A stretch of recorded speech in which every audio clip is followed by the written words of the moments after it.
My husband of 45 years divorced me and left me with mountains of secret debt he'd taken out in my name. He laughed in my face and told me to deal with it. He thought a 68-year-old retired schoolteacher would just crumble and accept bankruptcy. But he forgot one thing. My niece is a forensic handwriting expert.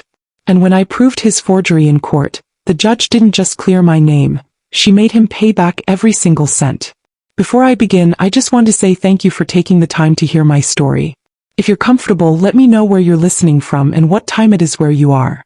My name is Gloria Sterling, and for most of my life I thought I was living a fairy tale. This is the story of how I discovered it was all a lie and how I finally wrote my own ending. For 45 years, my life was a beautiful, carefully curated painting. And my husband, Winston Sterling, was the artist. We lived in a grand, stone-fronted house in a historic part of Philadelphia, the kind of place where the mailman still tipped his hat and the neighbors all knew each other's names. To the outside world, we were a pillar of the community. Winston was a charismatic and successful real estate developer, a man who could charm a bird out of a tree and sell the nest back to it at a profit. I was Gloria, his devoted wife, a retired elementary school teacher who had spent her life nurturing young minds and in turn had been nurtured by a husband who seemed to worship the ground I walked on. Our life was a tapestry of quiet luxury. We took trips to Europe, dined at the finest restaurants, and my jewelry box held pieces that I knew were valuable, but whose price tags I never saw. Winston handled everything. The finances, the investments, the major decisions. It was all his domain. "You just worry about being beautiful and happy, my love," he'd say, his voice a rich, comforting baritone. "Let me handle the messy stuff." And I did. I was a trusting woman from a generation that was taught to believe in their husbands. I was a teacher, a nurturer. I understood lesson plans and scraped knees, not stock portfolios and capital gains. He was the businessman, the expert. I trusted his judgment implicitly. Our arrangement was one of quiet, traditional elegance. He provided, and I presided over the beautiful home he had given me. It was a gilded cage, but the bars were so lovely and the view so pleasant that I never even realized I was in one. The end came on a Tuesday evening in late autumn. The air was crisp, the leaves were turning, and I was in the kitchen preparing one of Winston's favorite meals, braised short ribs. He came home later than usual, his face set in a strange, unreadable expression. He didn't kiss me hello as he always did. He just walked into the kitchen, loosened his silk tie, and leaned against the marble countertop. "Gloria," he said, his voice devoid of its usual warmth. "We need to talk." I turned down the heat on the stove, my heart giving a little flutter of unease. "Is everything all right, Winston?" "I'm leaving you," he said. Just like that. No preamble. No warning. The words were as cold and sharp as a shard of glass. I stared at him, certain I had misheard. What did you say?" "I said I'm leaving you," he repeated, his voice flat, impatient, as if I were a slow student who couldn't grasp a simple concept. "I've met someone else. Her name is Monique Dubois. She's an interior designer. She's younger than you. She understands my world." The smell of the short ribs, which had been so comforting moments before, now seemed cloying and sickening. I leaned against the counter for support, my legs suddenly weak. "Someone else? For how long?" "A few years," he said with a dismissive shrug as if discussing the weather. "Look, Gloria, let's be honest with each other for once. Our life together, it's been a wonderful partnership. A business arrangement, really. You played your part beautifully. You were the perfect, respectable wife for a man in my position. But that arrangement has run its course. I'm 70 years old. I want to spend my remaining years with someone who excites me. A business arrangement. 45 years of marriage, of shared holidays and quiet moments, of holding his hand through sickness and celebrating his triumphs, all reduced to a business arrangement. The cruelty of it was breathtaking. "So that's it," I whispered, my voice trembling. 45 years and you just walk away? "Don't be so dramatic," he said, his tone sharp with annoyance. "We had a good run. But it's over. I'll be staying at a hotel until my new place is ready. My lawyer will be in touch with yours tomorrow." He turned to leave, then paused in the doorway. He looked back at me, at the life he was detonating, and his expression was not one of sadness or remorse. It was one of profound, chilling indifference. He was a businessman closing a deal that was no longer profitable. I was a line item to be written off. He filed for divorce the very next day. He didn't call. He didn't send a text. The only confirmation I had that my world had officially ended was the arrival of a crisp, formal envelope from his lawyer, delivered by a courier. I spent the next week in a fog of shock and grief. The grand house, once a symbol of our success, now felt like a mausoleum. Every object, every photograph, was a testament to a life that had been a lie. The man I had loved and trusted for nearly half a century was a stranger, a cruel, cold impostor who had been wearing a mask of devotion for years. I cried. I didn't eat. I wandered through the silent, empty rooms, my heart a hollow, aching void. I was a 68-year-old woman, alone, discarded, and completely, utterly blindsided. I thought I had hit rock bottom. I had no idea how much further there was to fall. The collapse of my gilded cage was just the beginning. The real nightmare was about to be delivered, right to my mailbox. The first letter arrived a week after Winston left. It was in a plain white envelope addressed to me from a credit card company I didn't recognize, Titanium Premier Services or some such nonsense. I assumed it was junk mail, an offer for a pre-approved card, and I almost tossed it in the recycling bin. But something made me pause. I opened it. It wasn't an offer. It was a bill. A statement for a Visa card in my name with a balance of over $30,000. The statement was filled with charges I couldn't comprehend. $5,000 shopping sprees at designer boutiques in New York, lavish dinners at restaurants I'd never heard of, a $10,000 charge for a luxury watch. I stared at the paper, my mind refusing to process what I was seeing. It had to be a mistake. A clerical error. Or worse, identity theft. My hands shaking, I called the number on the back of the statement. After navigating a labyrinth of automated menus, I finally reached a human being. "Yes, Mrs. Sterling," the woman on the other end said, her voice a mixture of professional politeness and weary suspicion. "This account was opened 18 months ago. The primary cardholder is Gloria Sterling. All the security information matches." When I insisted I had never opened the account, her tone cooled. "Ma'am, if you're claiming fraud, you'll need to file a police report." I hung up the phone, my heart pounding with a mixture of fear and confusion. Before I could even process it, the mail arrived. And with it, the next wave of the assault. It wasn't just one letter this time. It was four. One from another high-end credit card company, this one with a balance of $42,000. Another was from a private lending firm, a notice of default on a personal loan for $50,000, taken out in my name. The third was from a company that financed luxury cars, informing me that the payments on a 2024 Mercedes-Benz convertible, a car I had never seen, let alone driven, were 90 days past due. It was an avalanche. Every day more letters arrived, each one a new, terrifying revelation of a secret financial life I knew nothing about. It was a mountain of debt, a staggering, incomprehensible sum that was all inexplicably in my name. The life of luxury I thought Winston had provided, the life I believed was funded by his successful business dealings, had been a sham. It was a house of cards built on a foundation of high-interest credit and fraudulent loans, all taken out using my good name, my perfect credit score. I was a retired schoolteacher. I had my pension, my social security, and the modest savings I had carefully accumulated over a lifetime of frugal living. The debt I was now facing was more than I could earn in 10 lifetimes. It was a death sentence. Bankruptcy. Ruin. In a state of pure, unadulterated panic, I called Winston. He was staying at a 5-star hotel downtown, a fact that now seemed like a cruel joke. He answered the phone, his voice bored and impatient. "What is it, Gloria?" "I'm busy." My voice trembling, I tried to explain the letters, the credit cards, the loans, the sheer crushing weight of the debt that was threatening to bury me alive. When I finished, there was a pause on the other end of the line. And then he laughed. It wasn't a small chuckle. It was a deep, rolling, genuine laugh, filled with a cruel, dismissive amusement. "Oh, Gloria," he said, his voice dripping with condescension. "You really are naive, aren't you? What are you talking about, Winston?" I cried. "These companies say I opened these accounts. I never did." "Didn't you?" he purred, the mock sympathy in his voice making my skin crawl. "Are you sure about that? You've signed a lot of papers over the years, darling. Tax returns, investment forms, refinancing documents. I always told you where to sign. You never read them. You just signed. But a car?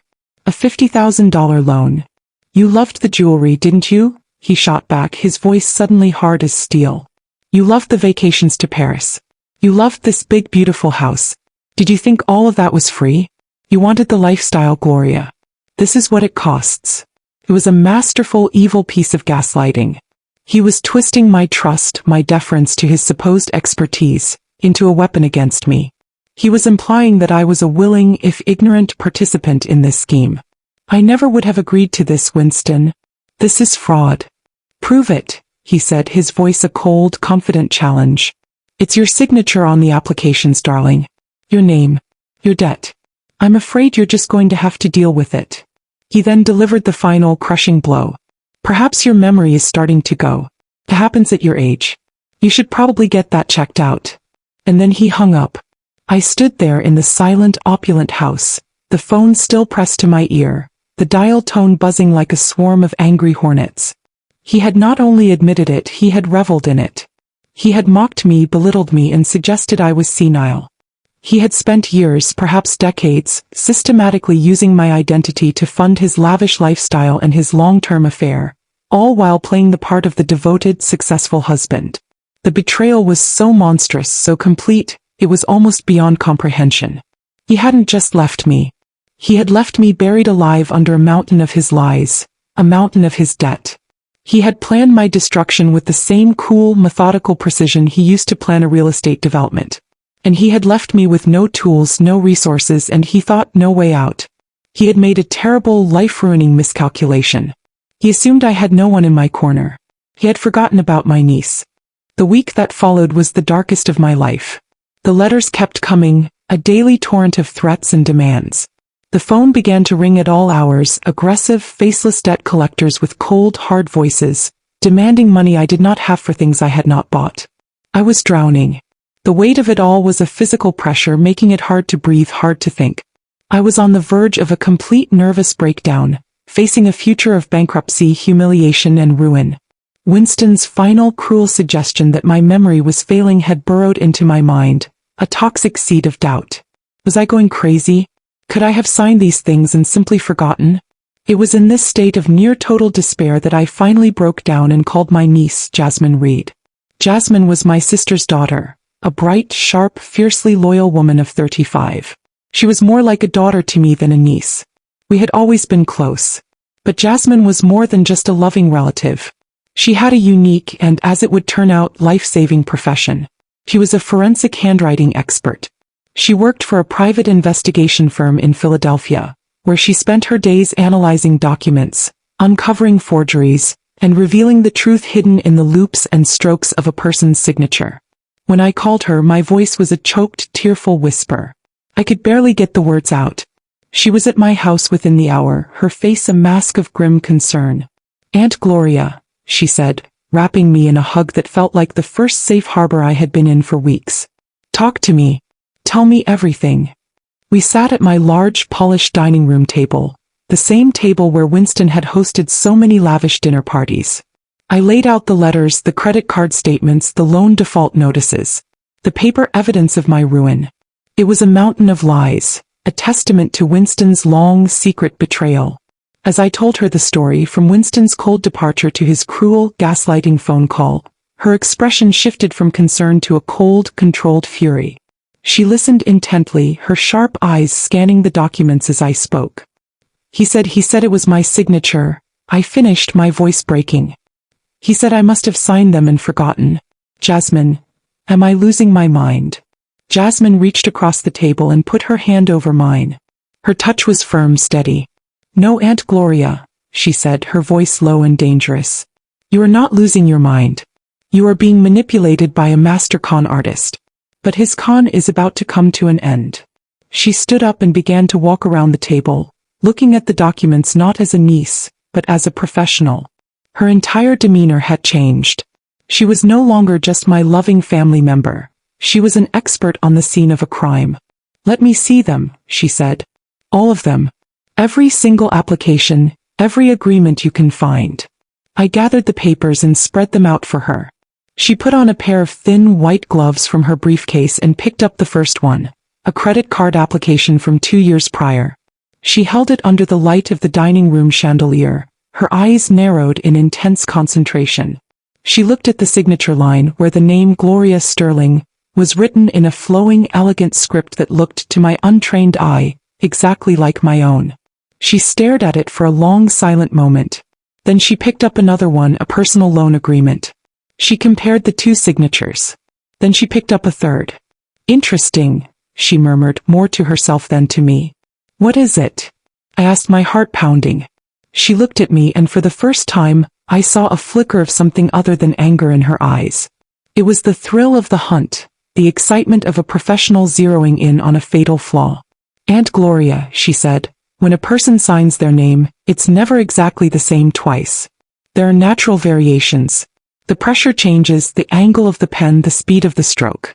It's like a fingerprint. It's unique, but it's also fluid. A living thing. She pointed to the 3 documents laid out on the table. Look at these signatures, she said. They're almost identical. Not just similar. Identical. The starting point of the G, the loop of the L, the flourish at the end of the G. It's like they were traced. She pulled a small, powerful magnifying glass from her briefcase and leaned in closer. And look at the line quality, she said, her voice filled with a new energy. There are hesitations here, see? Little pauses and lifts in the pen stroke that shouldn't be there. It's called line tremor. It's what happens when someone is drawing a signature, not writing it. They're concentrating so hard on getting the shape right that the movement isn't fluid. It's careful. Deliberate. She looked up at me, her eyes shining with a fierce, brilliant light. This is the classic sign of a forgery, Aunt Gloria. Not just any forgery. A careful, methodical, practiced forgery. Someone spent a lot of time learning how to copy your name. The words washed over me, a wave of pure, unadulterated relief. It wasn't me. I wasn't crazy. I hadn't forgotten. I had been systematically, criminally defrauded. But they look so much like my signature, I said. That's the point, Jasmine explained. To a bank clerk, to a credit card company, they look perfect. In fact, she said, a grim smile touching her lips, they look too perfect. That's his mistake. A forger's biggest tell is often their own perfectionism. They create a signature that's more consistent than a real person's ever could be. She straightened up, her face set with a new, powerful resolve. Winston thinks he's clever. He thinks he's covered his tracks. He's about to find out that you don't get away with forging a signature when your victim's niece is one of the best damn handwriting experts in the state of Pennsylvania. She began to carefully place each document into a protective plastic sleeve from her briefcase. We're going to need more evidence, she said, her voice all business now. We need exemplars. Dozens of them. Your real signature from as many different time periods as possible. The despair that had been crushing me for weeks began to recede, replaced by a fragile, budding hope. I had an ally. I had an expert. And for the first time since Winston had walked out of my life, I had a weapon. The truth. And it was hidden in plain sight, in the very loops and lines of my own name. The next few weeks transformed my quiet, grief-stricken house into a forensic laboratory. Under Jasmine's expert direction, I became an archaeologist of my own life, digging through the layers of my past in search of my own name. The task was to gather as many authentic signatures, or exemplars, as Jasmine called them, as possible. We needed to build an unshakable foundation of my true handwriting against which the forgeries could be compared. We started in the attic. We pulled down dusty boxes filled with decades of memories. We found old birthday cards I had signed for my parents, letters I had written to my sister in college, my signature a youthful, optimistic scrawl. We found my teaching contracts from the Philadelphia school district, each one signed with a more mature, professional hand. We unearthed old canceled checks from the 1980s, their signatures small and precise. We found the guest book from our wedding where I had signed Gloria Patterson, my maiden name, for the last time. Each signature was a ghost, a snapshot of a moment in my life. And each one was subtly different. Jasmine would examine them with her magnifying glass, her expression one of intense concentration. See this, she'd say, pointing to a check from 1995. The cross on your T is lower here. And look at this birthday card from 2005. The loop on your G is much rounder. This is what we're looking for. Natural variation.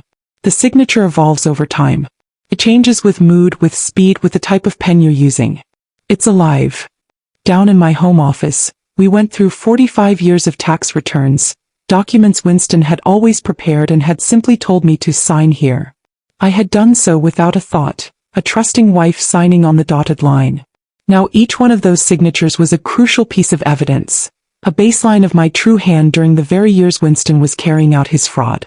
As we gathered the exemplars, Jasmine began the meticulous process of analysis. She set up a workspace on my large dining room table, covering its polished surface with a protective cloth. She brought in equipment from her firm, a high-resolution digital microscope, specialized lighting, and a computer loaded with sophisticated analysis software. I would watch, fascinated as she worked. She would place a forged document, one of the fraudulent credit card applications, under the microscope next to an authentic signature from the same time period. The images would be displayed on her large computer monitor, magnified to 100 times their actual size. To me they still looked similar. But to Jasmine they were worlds apart. "Okay, look here, Aunt Gloria," she said one afternoon, pointing to the screen. On the left was my signature from a 2018 tax return. On the right was the forged signature from a loan application dated the same year. "Let's start with the pen pressure," she explained, tracing a line on the screen with her finger. "Look at your real signature. The downstrokes on the G and the L are heavy, the upstrokes are light. That's a natural rhythm. Now look at the forgery. The pressure is almost completely uniform. It's a slow, steady drawing motion. There's no rhythm. It's dead." She zoomed in on the beginning of the signature. "And here, the initial stroke of the G. In your signature it's a confident, fast start. In the forgery there's a tiny, almost invisible hook. That's the forger hesitating, positioning the pen carefully before starting the trace. It's called a hesitation artifact." Day after day she uncovered more and more discrepancies. She analyzed the pen lifts, showing me how the forger would lift the pen in unnatural places to check his work, while my real signature was a fluid, continuous motion. She analyzed the letter formations, pointing out how the forger struggled to replicate the unique way I connected my O to my R. She analyzed the baseline, showing how my real signature tended to slant slightly upwards, while the forgeries were unnaturally straight, a sign of a carefully drawn copy. It was like watching a master detective uncover a trail of microscopic clues. Each discrepancy was another nail in Winston's coffin. He had thought he was being clever, creating a perfect copy. But in doing so he had created something sterile and lifeless, and Jasmine was exposing it for the fraud it was. The final piece of the puzzle was creating the report. Jasmine spent days compiling her findings into a detailed, ironclad forensic document. It was over 50 pages long, filled with side-by-side comparisons, magnified images and clear, concise explanations of every flaw in the forgeries. She cited established principles of handwriting analysis and document examination. It wasn't just an opinion, it was a scientific conclusion, backed by overwhelming, irrefutable evidence. The report's final summary was devastating. Based on the comprehensive analysis of the questioned signatures on the debt instruments and comparison with the extensive collection of known authentic signatures of Gloria Sterling, it is my expert opinion, to the highest degree of scientific certainty, that the signatures on the questioned documents are not genuine. They are the product of a methodical and practiced simulation, executed by a different hand. The evidence strongly indicates a systematic long-term forgery scheme. When she handed me the final bound copy of the report, I held it in my hands and felt its weight. It was more than just paper and ink. It was my vindication. It was the truth, meticulously documented and ready to be deployed. Winston had laughed at me. He had told me to prove it. He had no idea that I had a secret weapon, a brilliant, tenacious expert who could read the story of his lies in the very ink he had used to write them. The forger had been unmasked. And now it was time for him to face the consequences, not in a shouting match over the phone, but in a court of law where the truth, once revealed, would be undeniable. The trap was set. The divorce court was a cold, impersonal room with wood-paneled walls and fluorescent lighting that seemed to suck the life out of everything. It felt a world away from the warm, vibrant home I had once known. I sat at a long table beside my lawyer, a sharp, empathetic woman who had been brought in by Jasmine. Across the aisle sat Winston. He looked magnificent. He was dressed in a tailored Italian suit, his silver hair perfectly coiffed, his face tan and relaxed. He looked every bit the successful, powerful man he had always pretended to be.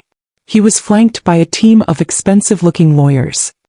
He caught my eye once and gave me a small, condescending smile, a look that said, "You can't possibly win this, you foolish old woman."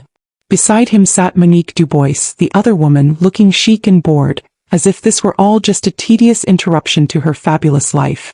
Winston's legal strategy was exactly what we had anticipated. They portrayed him as a generous, if perhaps overly trusting husband who had been taken advantage of by a financially reckless wife. His lead attorney, a man with a booming voice and an air of theatrical gravitas, presented the mountain of debt documents to the court. "Your Honor," he declared, gesturing to the stacks of credit card statements and loan agreements, "these documents speak for themselves. They paint a clear picture of a woman with extravagant tastes, a woman who lived a life of luxury far beyond her means, all funded by my client's hard work and generosity. Now, after years of enjoying this lifestyle, she claims she has no memory of it. It is a classic case of buyer's remorse, Your Honor, and an attempt to shirk the responsibilities of a financial partnership she was a willing participant in. They were trying to build a narrative of me as a ditzy, spendthrift wife, a woman who happily swiped the credit cards but now wanted to feign ignorance when the bill came due. It was a plausible story, and I could see the judge, a stern, no-nonsense woman in her 50s named Judge Harrison, listening with a neutral, unreadable expression. For a moment, a flicker of fear went through me. What if she believed them? Then it was our turn. My lawyer called her first and only witness to the stand. The petitioner calls Ms. Jasmine Reed. Jasmine walked to the witness stand with a quiet, confident grace. She was dressed in a simple, professional suit, her demeanor calm and authoritative. She was sworn in and my lawyer began the questioning. "Ms. Reed, could you please state your profession for the court?" "I am a court-qualified forensic document examiner, specializing in handwriting analysis," Jasmine said, her voice clear and steady. Winston's lawyer let out a small, audible scoff, as if this were all just a silly diversion. Winston himself leaned back in his chair, a look of bored amusement on his face. They had no idea what was coming. My lawyer led Jasmine through her qualifications, her certifications, her years of experience, establishing her as an undeniable expert in her field. Then she moved to the heart of the matter. "Ms. Reed, have you had occasion to examine a series of financial documents pertaining to this case, specifically those bearing the purported signature of Mrs. Gloria Sterling?" "I have," Jasmine confirmed. "And have you also had occasion to examine a collection of known, authentic signatures of Mrs. Sterling?" "I have. Over 100 exemplars spanning a period of 50 years. And based on your expert analysis," my lawyer said, her voice rising slightly, "have you been able to form a professional opinion as to the authenticity of the signatures on the debt instruments in question?" "Yes, I have." "And what is that opinion, Ms. Reed?" Jasmine turned her gaze from the lawyer to the judge, her expression serious and direct. "It is my expert opinion, to the highest degree of scientific certainty, that the signatures on the questioned documents are forgeries." A murmur went through the courtroom. Winston sat up a little straighter, his amused expression faltering for the first time. Judge Harrison leaned forward, her interest clearly piqued. For the next hour, Jasmine put on a masterclass. Using a projector that displayed the images from her report onto a large screen for the entire court to see, she calmly and methodically walked the judge through her findings. She was no longer just a witness. She was a teacher, and the courtroom was her classroom. She showed the side-by-side comparisons, the magnified images of the hesitation marks, the unnatural pen lifts, the uniform pressure of the forger's hand versus the rhythmic living quality of my own. She explained the science in a way that was clear, concise, and utterly compelling. "A signature is not just a name, Your Honor," she explained, her voice resonating with authority. "It is a collection of complex, subconscious motor habits that are unique to an individual. A forger can copy the shape of a signature, but they cannot copy the process of its creation. And it is in that process that the truth is revealed." With each piece of evidence she presented, I could see the foundation of Winston's case crumbling. The condescending smile was gone from his face, replaced by a pale, tight-lipped mask of disbelief. He was watching his clever, intricate lie be dismantled, piece by microscopic piece by my niece. Monique, the other woman, was no longer looking bored. She was staring at Winston with a new, dawning expression of horror, as if seeing for the first time the man she had attached herself to. When it was time for the cross-examination, Winston's lawyer did his best to discredit her. He was aggressive, condescending.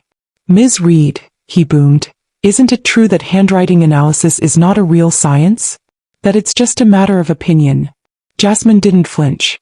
"Sir," she replied, her voice calm and cool, "the scientific principles of handwriting analysis have been accepted in courts of law in this country for over a century.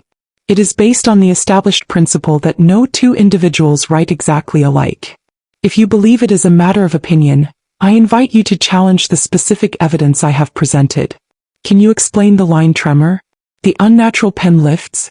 The lack of variation across dozens of documents?" He couldn't. He tried to trip her up on technicalities to confuse the issue, but she was unflappable. She answered every question with a calm, factual precision that made him look like a blustering fool.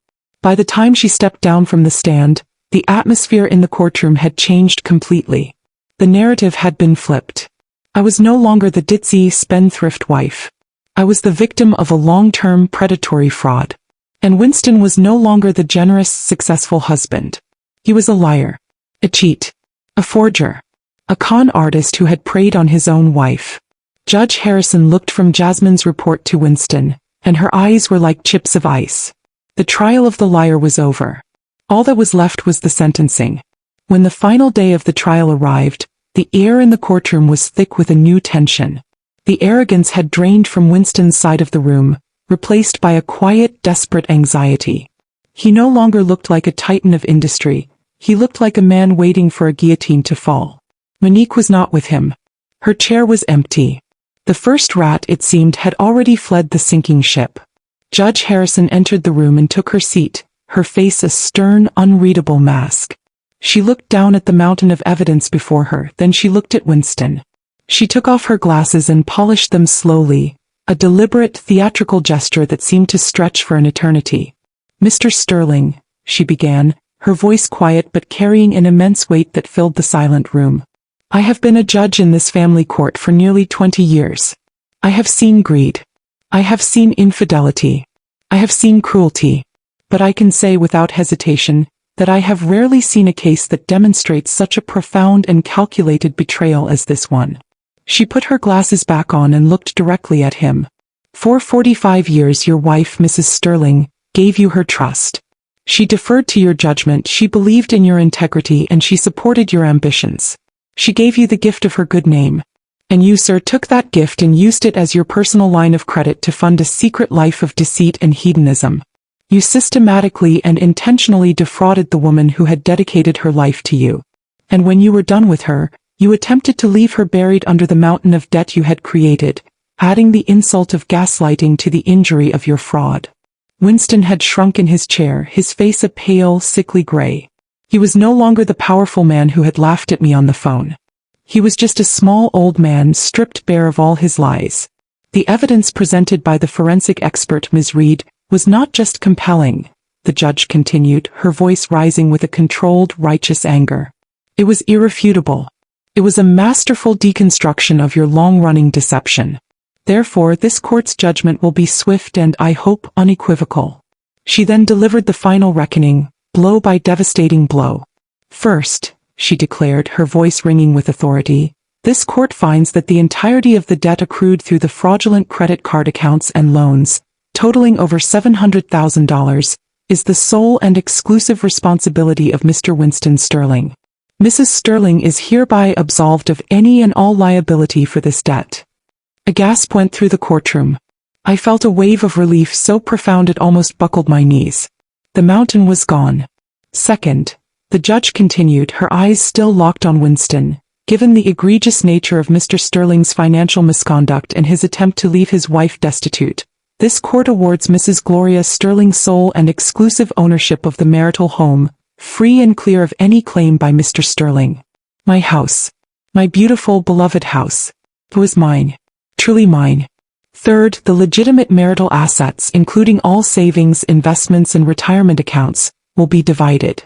75% will be awarded to Mrs. Sterling and 25% to Mr. Sterling. And finally, she said, delivering the coup de grace, in light of the fact that Mr. Sterling's actions have effectively destroyed Mrs. Sterling's financial security heading into her retirement years, this court orders Mr. Sterling to pay permanent, lifelong alimony to Mrs. Sterling in the amount of $5,000 per month. The gavel came down with a sharp final crack. It was over. Winston sat there, utterly stunned, his face a mask of disbelief. He had walked into that courtroom expecting to leave me with nothing but his debts. He was now walking away with nothing but his debts. His life of lies had been completely and totally dismantled. But the judge had one last thing to say.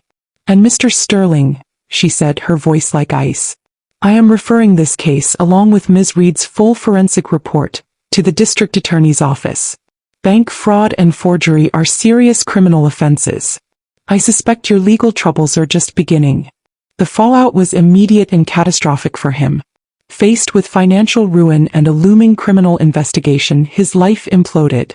Monique, the glamorous interior designer, disappeared completely, her name scrubbed from his life as if she had never existed.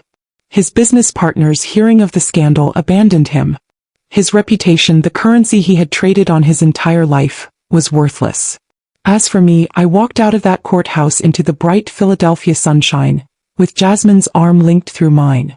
I felt like I had been holding my breath for months and I could finally exhale. I went home to my home, and the silence that greeted me was no longer the silence of grief or fear. It was the silence of peace. The gilded cage was gone, and in its place was a true sanctuary, a place where I was safe, secure, and free. I spent the next few months rebuilding. I worked with a financial planner to manage my new resources. I redecorated the house, not with expensive things but with things that brought me joy: bright colors, comfortable furniture, and photos of the people I truly loved. I started a small book club with other retired teachers. I traveled, not to the lavish resorts Winston had favored, but to quiet, beautiful places that soothed my soul. My husband had divorced me and left me for dead. He thought he had written the final chapter of my life, a tragedy of debt and despair. But he underestimated me. He underestimated my niece. And he underestimated the simple, powerful truth. He thought his final cruel act was the end of my story. He never realized it was the beginning.